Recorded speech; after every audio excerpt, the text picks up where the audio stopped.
Pada 19 Januari 2026, Presiden Prabowo memimpin rapat virtual dari London, Inggris. Presiden menerima laporan audit Satgas Penertiban Kawasan Hutan. Sehari kemudian, Menteri Sekretaris Negara Prasetyo Hadi mengumumkan keputusan penting pencabutan izin 28 perusahaan yang terbukti melanggar aturan. Berdasarkan laporan tersebut, Bapak Presiden mengambil keputusan untuk mencabut izin 28 perusahaan yang terbukti melakukan pelanggaran. 28 perusahaan tersebut terdiri dari 22 perusahaan berusaha pemanfaatan hutan atau PBPH hutan alam dan hutan tanaman seluas 1.010.592 hektar serta 6 perusahaan di bidang tambang, perkebunan, dan perizinan berusaha pemanfaatan hasil hutan kayu atau PBPHHK. Keputusan ini kemudian menjadi sorotan. Transparansi audit Satgas yang terdiri atas 12 kementerian dan lembaga dalam menertibkan kawasan hutan dipertanyakan. Organisasi lingkungan Walhi menilai ada hal yang patut dikritisi. Kriteria pencabutan izin dinilai tidak transparan, bahkan berpotensi tebang pilih. Nah, yang selain itu adalah karena kriterianya nggak jelas, maka besar dugaan gitu ya, ada tebang pilih dalam proses pencabutan izin ini. Selain kritik soal transparansi, muncul pula pertanyaan mendasar. Setelah izin dicabut, bagaimana skenario pengelolaan jutaan hektar hutan tersebut agar tidak menjadi lahan terbuka yang rentan? Peneliti SIFOR Profesor Heri Purnomo mengingatkan risiko besar jika pemerintah tidak segera menyiapkan strategi yang tepat dalam mengelolanya. Setelah dicabut, kalau itu tidak dikelola dengan baik, itu akan menjadi open access, Mas.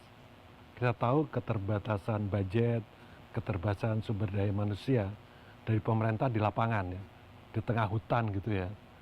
Jadi kalau tidak hati-hati, itu akan menjadi semakin rusak gitu ya. Dan akibatnya banjir akan semakin besar. Sehingga harus hati-hati itu, 1,1 juta. Tentu restorasi tidak pernah murah gitu ya, karena pengalaman kami merestorasi mangrove itu perlu sekitar $3.000 sekitar per hektar ya, sekitar 50 juta ya. Tentu tanah mineral akan lebih murah ya, mungkin sekitar $2.000, sekitar 20-30 juta rupiah per hektar. Tapi yang penting kan di samping merestorasi bagaimana ini juga bermanfaat ya buat masyarakat sekitar ya. Pemerintah sudah banyak punya namanya perhutanan sosial ya. Jadi hutan diperbaiki dan masyarakat mata pencariannya diikut sertakan di dalam restorasi dengan tanaman-tanaman yang memang berguna ya buat masyarakat untuk bisnis mereka.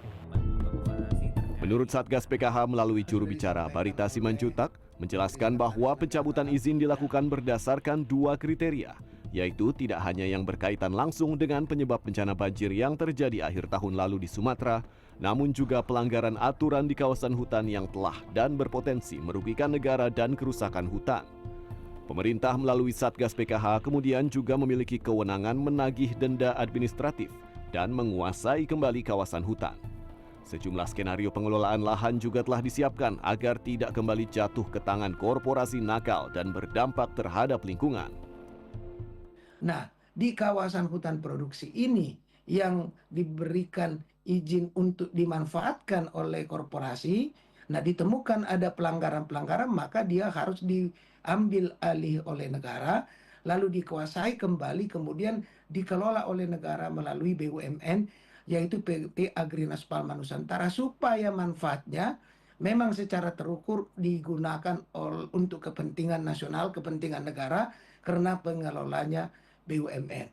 Tetapi untuk kawasan hutan konservasi dan hutan lindung, itu memang dari sudut fungsi dan peruntukannya dilarang untuk digunakan kepentingan apapun selain untuk konservasi dan untuk perlindungan. Konservasi baik habitat flora dan faunanya, itu yang kedua. Lalu yang ketiga ada yang disebut dengan pemulihan aset.